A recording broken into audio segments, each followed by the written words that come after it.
Ito ang bansa ng mga Kurdi, ang Kurdistan, isang lupain ng katatagan, kultura at walang katapusang laban para makilala. Mga taong libu-libong taon nang lumalaban. Ito ang bansang hindi mo basta makikita sa mapa, pero ramdam mo ang bigat ng kwento. Pa-subscribe naman dyan. Sa sobrang tagal ng pinagdaanan nila, pwede na silang gumawa ng teleserye na 5,000 episodes. Pero sa tunay na buhay, mas malupit pa.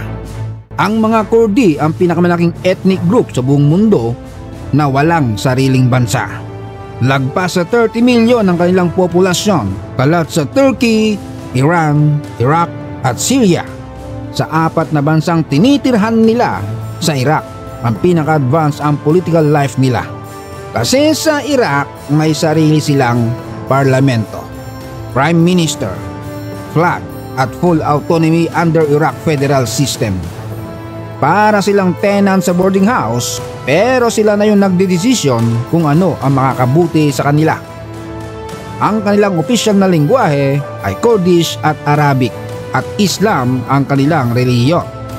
Noong panahon ng Islamic Golden Age at Medieval period, hati-hati ang Kurdistan sa iba't ibang emperyo. Pero kahit ganon, nakakuha sila ng konting autonomy sa ilang era. At syempre, hindi pwedeng mawala ang pinaka-famous na Kurdi sa buong history, si Salahuddin Ayyubi, yung legendary leader na nagpasuko sa Crusaders sa Jerusalem noong 12th century pa. May mga Kurdish kingdoms din tulad ng Emirate of Badinan at Emirate of Soran. Semi-independent sila for centuries. Pagkatapos ng World War I, ito na yung part ng kwento na pinakamasakit na nangyari sa mga Kurdi. Pagbagsak ng Ottoman Empire pagkatapos ng World War I, ipinangako sa kanila na magkakaroon sila ng sariling bansa, ang Treaty of Sevres 1920. Pero hindi nangyari, isang malaking drawing lang pala.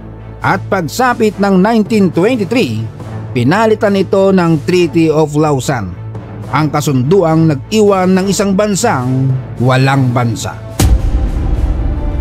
Ang Kurdistan opisyal na hinati sa apat na bansa. Para sila mga batang pinaampon, pinagparte-partehan ng bansang Turkey, Iran, Iraq at Syria. Sa madaling salita, ang Treaty of Lausanne 1923 ay nangangahulugang goodbye Kurdish state. Back to zero at back to reality sila. Ayaw ng Turkey na payagan ng Kurdistan maging independent dahil babawasan ang malaking parte ng kanilang teritoryo. Lalo na sa southeast, puro Kurdi ang nandoon. Pero syempre ayaw pumirma ng Turkey. Ang Western powers gusto na rin matapos ang gulo. Kaya pa rin di na umaba pa ang usapan, sumang-ayon na sila.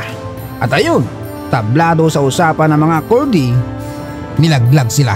Masakit pa sa break-up ang epekto nito sa mga Kurdi. Naging stateless nation sila, 30 million people, pero walang sariling bansa. At kada bansa, iba ang trato sa kanila. Sa Turkey, bawal turuan ng Kurdish language noon. Sa Syria naman, walang citizenship ang iba. Sa Iran, controlled ang autonomy. Sa Iraq, medyo okay. Mas nakakaluwag-luwag sila. Mas malaya nilang gawin ang gusto nila. Pagkatapos ng Gulf War, nakabuo sila ng self-governing region noong US invasion of Iraq 2003. Officially recognized na sila sa Kurdistan region. Ang Kurdistan Regional Government ngayon ay may sariling desisyon para sa economy, security, education at culture. Kumbaga hindi man sila full independent, pero kaya nilang tumayo sa sarili. Ang kapital nilang Erbil ay isa sa pinakamatandang lungsod sa buong mundo, lagpas 6,000 years old. Pinakasikat ang Erbil Citadel, UNESCO World Heritage Site na sutuktok ng 30-meter artificial hill, at ang pinakaastig, isa sa pinakamatandang lungsod na patuloy na tinitirhan sa mundo. Kung may Most Loyal City Award, edi sila na. Ang kulturang Kurdi ay punong-puno ng masayahing sayaw, musika, makukulay na damit, malalim na tradisyon, mapapansing may kagandahan ng lahi nila. At syempre, ang pinakagrand, ang New Rose, ang Kurdish New Year. Tuwing March 21, simbol ng rebirth, pag-asa at rebellion. Kung sa atin may Pasko at New Year, sa kanila, New Rose is life. Ang pagiging Kurdi ay hindi lang kultura kundi katatagan. Kahit pinaghati-hati ng imperyo, nilinlang ng treaties, inatake ng iba't ibang grupo, inagawan ng lupa, bawal magrebelde at bawal magtaguyod ng sariling nasyon. Patuloy silang lumalaban. Patuloy silang umaasa. Patuloy silang nagtuturo ng kultura sa mga bata at pinapakita nilang kahit wala silang bansa, hindi sila mawawala. Ang Kurdistan ay nanatiling mahalagang parte ng Middle East, isang lugar kung saan ang sinaunang tradisyon ay sumasayaw kasama ng modernong ambisyon. Ngunit hanggang ngayon, may Kurdish militant groups, may Kurdish political parties, may Kurdish movement, may sarili silang region sa Iraq, may Peshmerga army sila. At lahat ng ito ay bunga ng isang kasunduang nag-escape sa pangalan nila sa 1923. Kung akala nyo puro trahedya at kaguluhan ng balita tungkol sa mga Kurdi, may mga good news din at malaki-laki ito. Sa ngayon, mas stable kaysa sa karamihan ng Iraq. May sariling parliament, may sariling military, nakapag-sign ng international investment deals. Mas lumalakas ang economy nila via oil, agriculture at tourism.